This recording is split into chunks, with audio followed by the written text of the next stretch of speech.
And what do you think you need, like qualities, to be a good police person? I think you need a true desire. I think you have to have passion for people. That's the first thing. And I think you have to have a curiosity to understand the why, because you see a lot of things that are shocking to the conscience. You see a lot of heartbreaking things. And I think you have to have a curiosity to get to the bottom of it, to understand what makes somebody tick. Why does somebody choose to try drugs? What is the result of behavior that makes them homeless? What precedes addiction, right? Because none of these things exist exclusive on their own. And I think a good police officer also has a true love for community and to bring people and things together.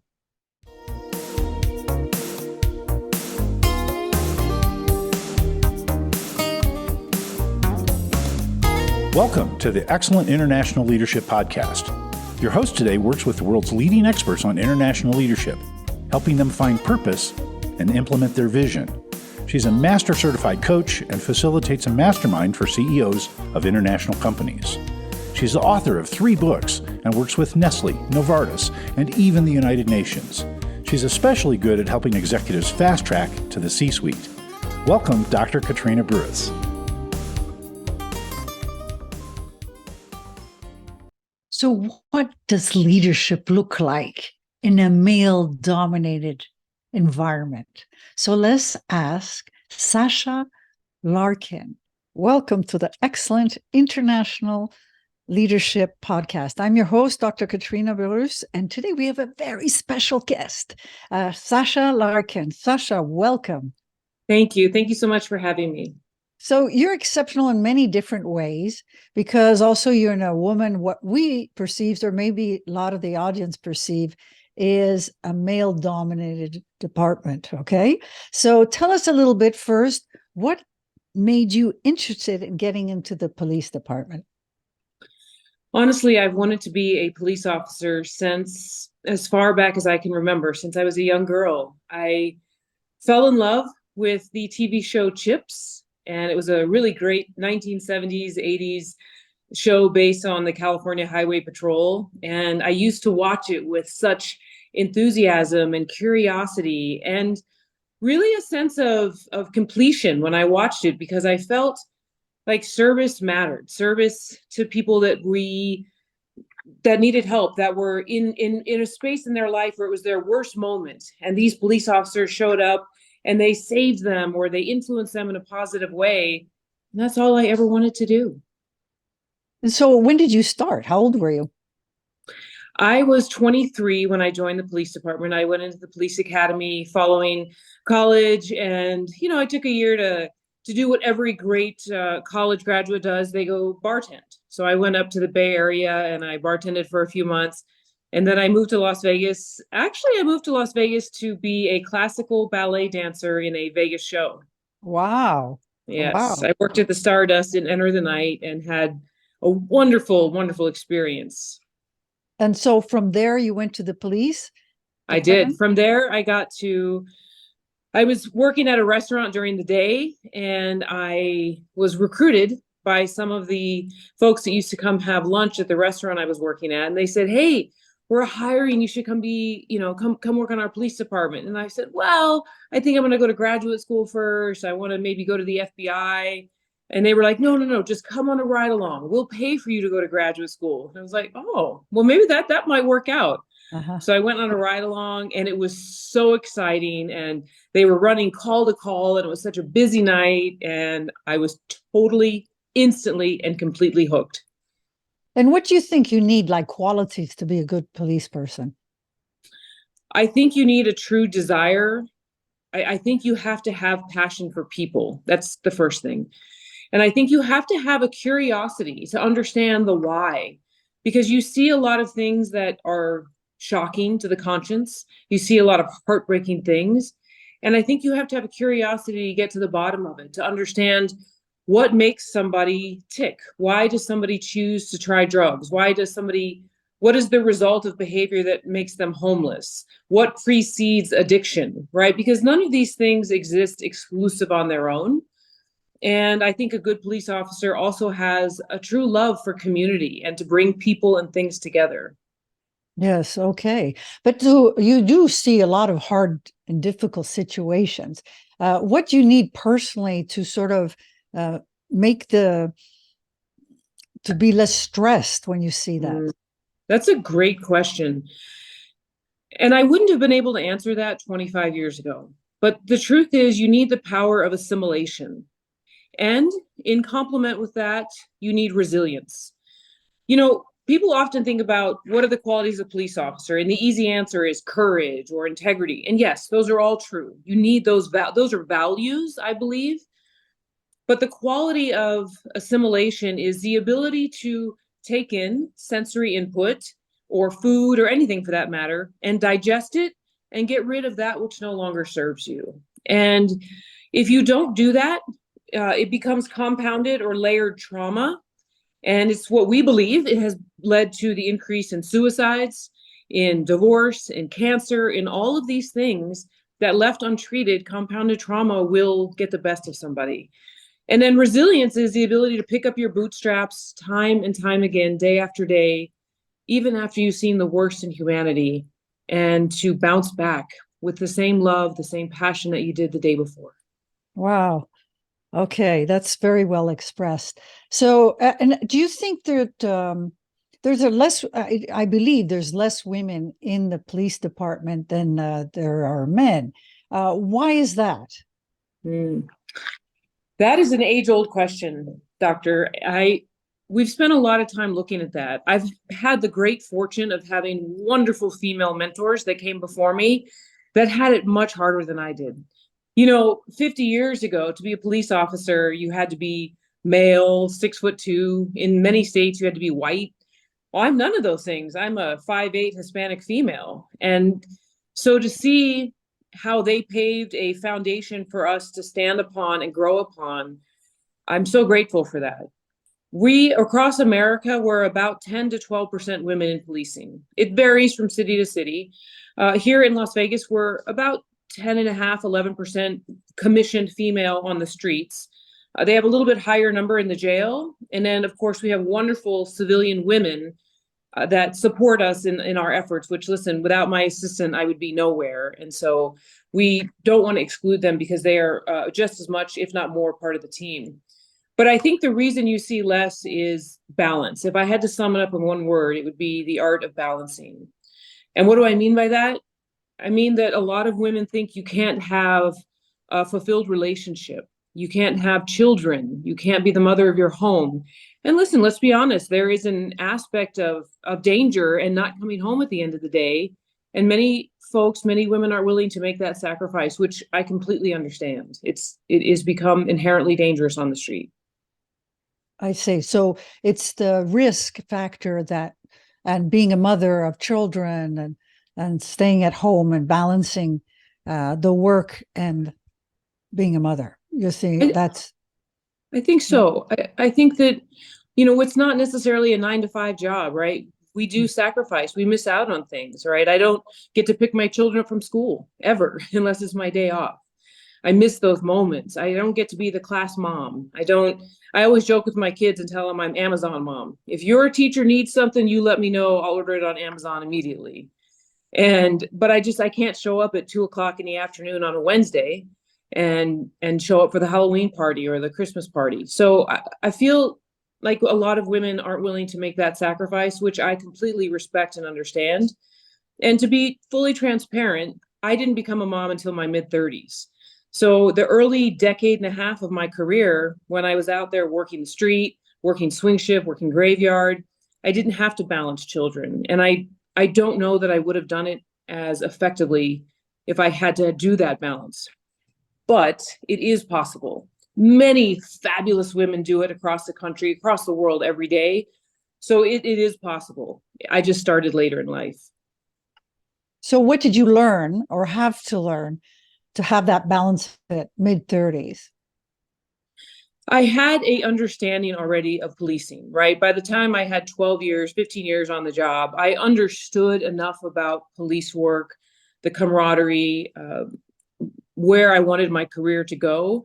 that I was able to then take jobs that allowed me to work day shift or allowed me a little bit more flexibility and understanding.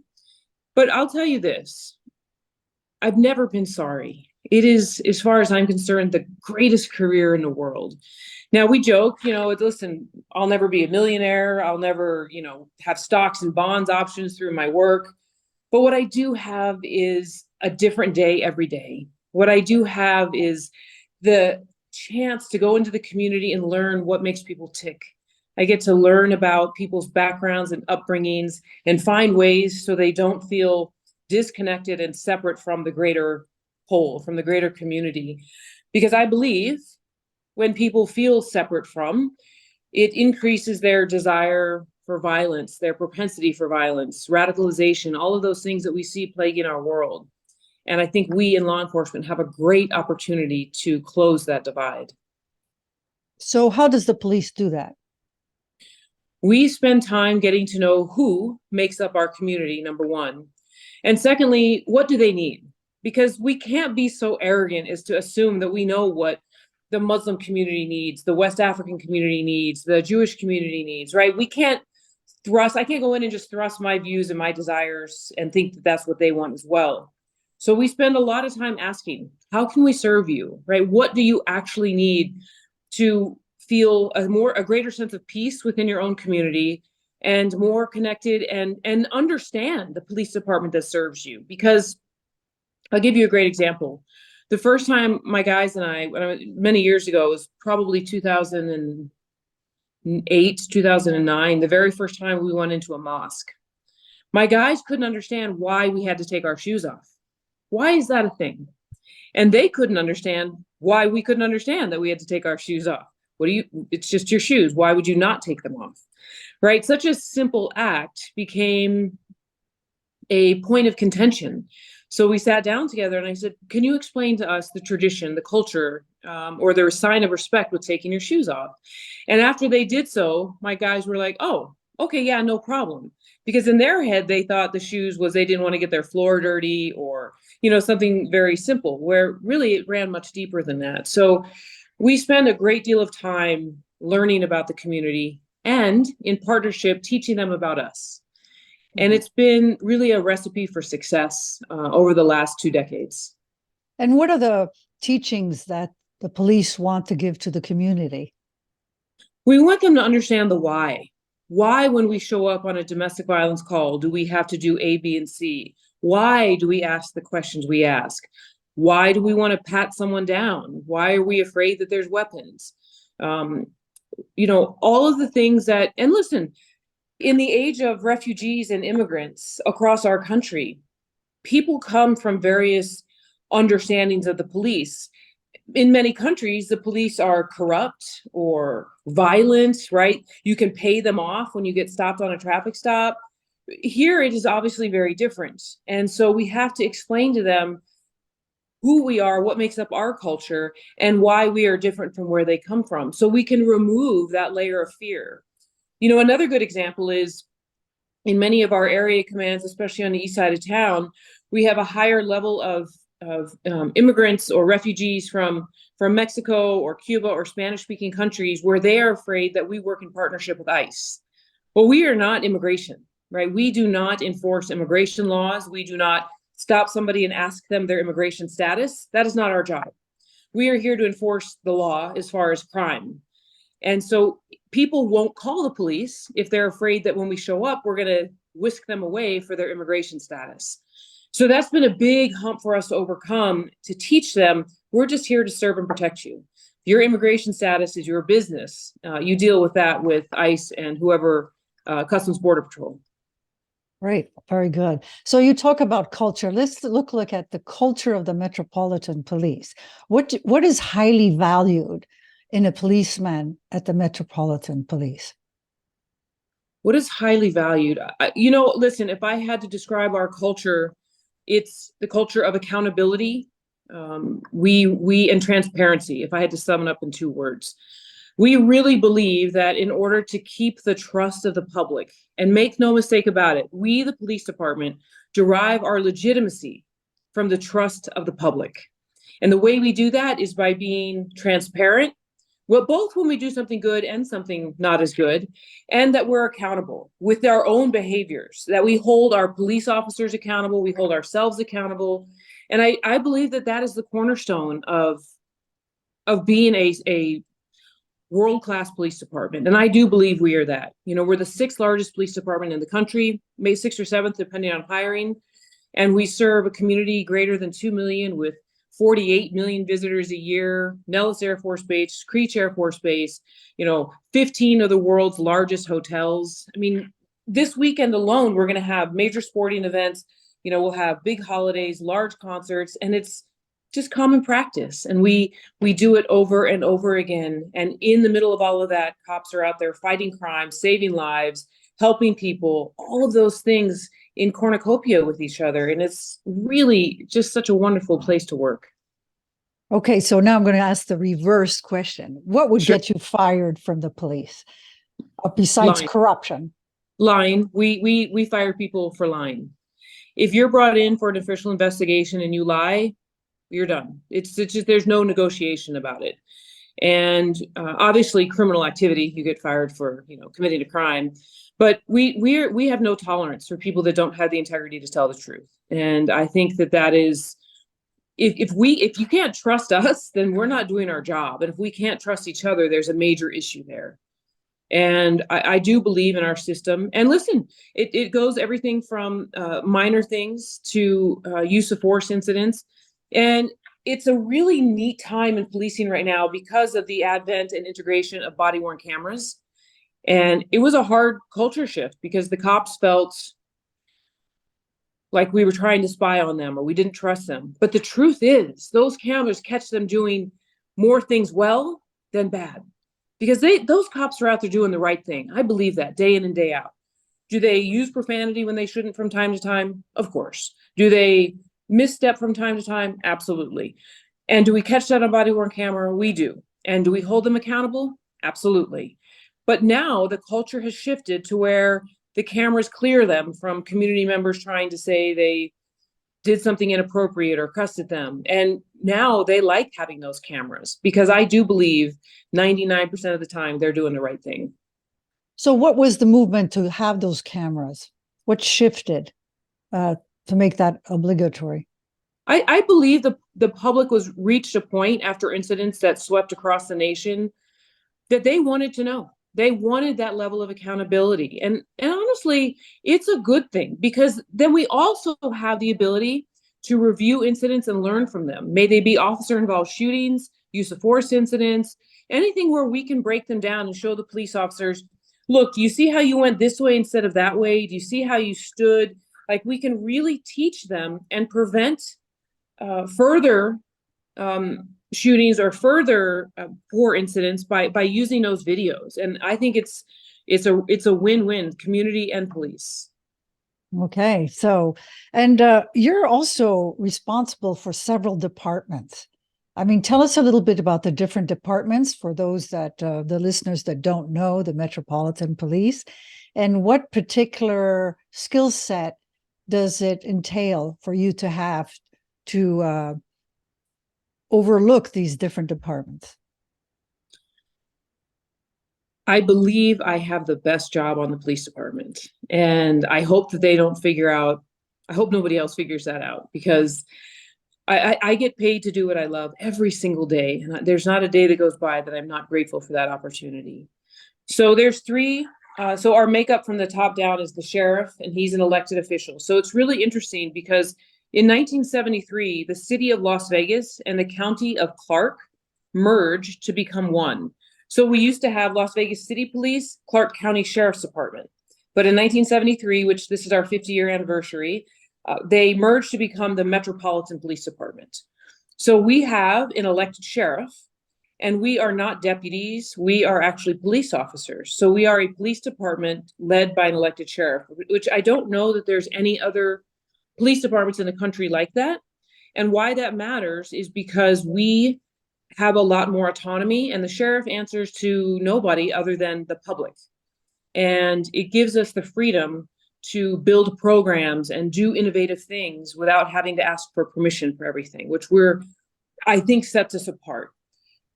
So after the sheriff, the highest person on our department is the undersheriff. And then there's me and my two counterparts. So there's 3 assistant sheriffs, and it is worth mentioning that we're all ladies, we're all female. And it's the first time. Really? Yes, it's the first time ever in department history that we've had a woman of this rank and that we've gotten to lead the organization. So we each have a third of the organization. So my counterpart has patrol, my other counterpart has the jail and hiring and recruitment, and I have everything else. I have all the investigative services divisions. I have counterterrorism, the Fusion Center, intelligence, technology, drones, really the fun stuff. SWAT, K9, the dog and pony show. It's a lot. It's the best overall look at the specialized units. And so we are in charge of supporting patrol because they are the backbone of everything we do, and furthering investigations and working with, you know, the district attorney's office or the AG's office to make sure we see those cases all the way through prosecution. So I'm going to ask you a leadership question now, because Sure. you have several departments and you can't get too specific because you can't get too detailed oriented. You have to have an overview of everything. So what are the skill sets that permit you to overview so many departments? What an interesting question. It's actually very perceptive of you to ask that, because there are so many details that happen below me. I can't know every detail. And I do read every report that comes across, and there's a lot of them. But I feel like if my folks spend the time putting that information and intelligence in a report, then I owe it to them to read it. And I owe it to the community to be knowledgeable about what's happening in my section.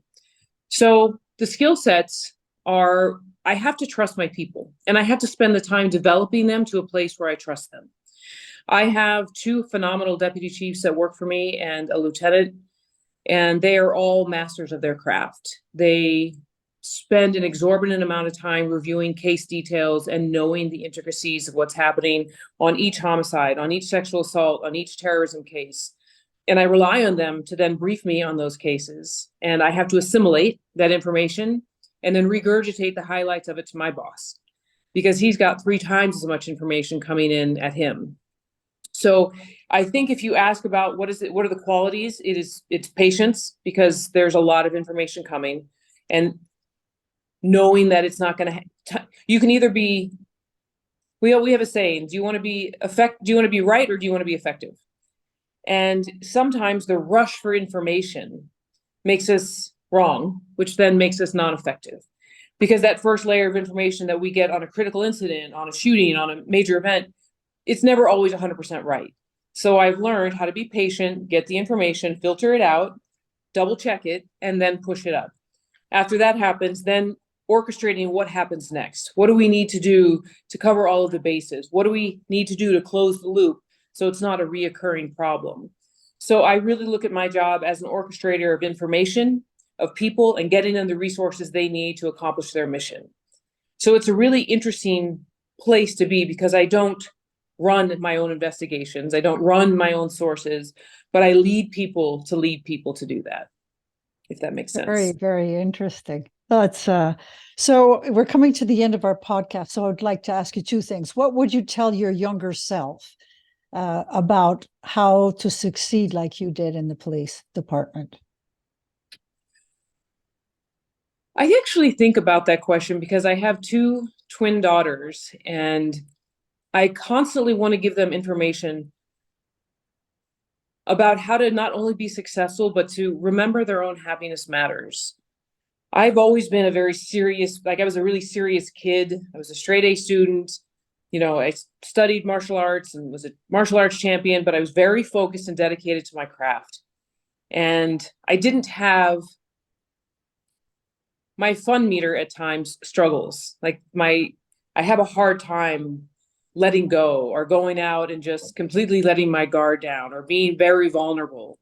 And so I pay a price for that. And I think people that are like that are type A, high strung, wound tight, we struggle to have intimacy in relationships, right? Emotional, because we don't trust. We struggle to go out and have fun and not worry. We like to control everything. And so I would tell my younger self, relax, it's going to be okay. right? Control what you can control and don't worry about the rest. And I would also tell myself to remember that it's not about, you can't fix everybody's opinion. You're not going to be everybody's cup of tea, and that's okay, because the people that take the time to get to know you will love you, and treat those people right. Treat everyone right. But when people show you their true colors, believe them.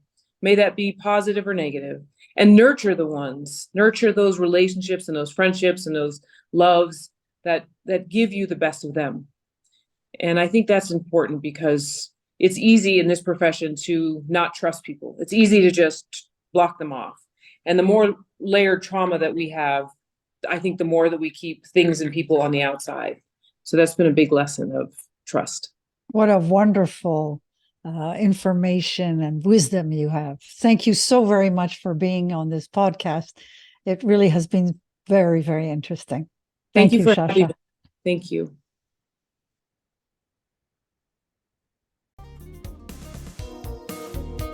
Thank you for listening to the Excellent International Leadership Podcast. You can subscribe to all future podcasts at excellentexecutivecoaching.com and select podcasts. Join us each Thursday to learn more about the latest trends in leadership techniques and bring your leadership to the next level. To learn more about Dr. Burrus's coaching programs and the International Leadership Mastermind, use the contact form at excellentexecutivecoaching.com.